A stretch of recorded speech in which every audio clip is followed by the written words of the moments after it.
ലൈവില് കണ്ടോണ്ടിരുന്നപ്പോ ഞാൻ ഏറ്റവും അധികം ചിരിച്ച് കളിച്ച് ആസ്വദിച്ചിരുന്ന കണ്ട ഒരു പെർഫോമൻസ് ആയിരുന്നു നമ്മുടെ രേണുസുതിയുടെ ടീമിന്റേത്. ഷാനവാസിന്റെയും നെവിന്റെയും പെർഫോമൻസ് ഇവരെല്ലാം മാറ്റി വെച്ചേക്ക് എന്ത് പൊള്ളി പെർഫോമൻസ് ആയിരുന്നു അത്. അതിന്റെ റാങ്കിങ് ടാസ്കിന് അതിന് കിട്ടിയ പൊസിഷൻ അതൊന്നും ഞാൻ നോക്കുന്നില്ല.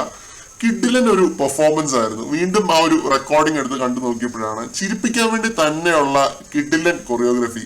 അത് നെവിൻ ഒരു കൊറിയോഗ്രാഫർ ആണെന്ന് നമുക്കറിയാം. ആ രീതിയിലുള്ള കിടിലൻ കൊറിയോഗ്രഫി ആയിരുന്നു. ഷാനവാസ് അനങ്ങി കളിച്ചില്ല എന്നുള്ള അഭിപ്രായം എനിക്കുണ്ട്. പക്ഷെ നെവിന്റെ ഒരു എനർജിയിൽ ആ ഒരു പെർഫോമൻസ് മുങ്ങിപ്പോയി. ഷാനവാസും പറ്റുന്ന രീതിയിലൊക്കെ തന്നെ കളിച്ചു. പിന്നെ ആ ഒരു സോങ് എൻ്റെ ഒരു ഫേവറേറ്റ് സോങ് കൂടിയായിരുന്നു. നന്നായിട്ട് തന്നെ പാട്ടിനെ വധിക്കാതെയാണ് അവര് പാടിയത് കേട്ടോ. നല്ല രീതിയിൽ തന്നെയാണ് നെവിൻ ആ ഒരു പാട്ട് പാടിയത്. പിന്നെ പെർഫോമൻസ് ഓവറോൾ നോക്കിക്കഴിഞ്ഞാൽ നല്ല കിടിലിന് ഒരു പെർഫോമൻസ് ആയിരുന്നു. പിന്നെ രേണുസുതിയായിട്ട് അക്ബറുമായിട്ടുള്ള അവരുടെ ആ ഒരു ആക്ട്, ഈ പെർഫോമൻസ് കഴിഞ്ഞിട്ടുള്ള അവരുടെ ആക്ട്, പ്രത്യേകിച്ച് നെവിൻ, ഞാൻ ഉരുകുവാ, എനിക്ക് നിന്നോട് ക്ഷമിക്കാൻ പറ്റില്ല എന്നൊക്കെ പറഞ്ഞിട്ട് അവരുടെ ഒരു ആക്ട് ഉണ്ടായിരുന്നു. അത് ഒരു രക്ഷയില്ലായിരുന്നു. ലൈവിനകത്ത് കണ്ടുകൊണ്ടിരുന്നപ്പോൾ തന്നെ ചിരിച്ച് കളിച്ചിരുന്നാണ് ഞാൻ കണ്ടത്. അത്രയും ആസ്വദിച്ചിരുന്നാണ് കണ്ടത്. അവരുടെ പെർഫോമൻസിനാണ് സെക്കൻഡ് കിട്ടിയത്.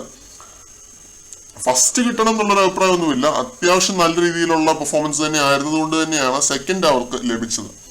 ഇതിന്റെ ലാസ്റ്റ് രണ്ടുപേരും കൂടെ നിന്നിട്ട് ബസർ അടിച്ചില്ല എന്ന് പറഞ്ഞു കഴിഞ്ഞിട്ട് അവിടെ നിന്നിട്ട് പിന്നെ നടന്നു പോകുന്ന ഒരു കാഴ്ചയൊക്കെ ഉണ്ട്. നല്ല കോമഡി ആയിരുന്നു. അവിടെ ഇരുന്നവരും എല്ലാവരും ആസ്വദിച്ചൊരു പെർഫോമൻസ് ആണ് ഷാനവാസിന്റെയും നെവിന്റെയും പെർഫോമൻസ്.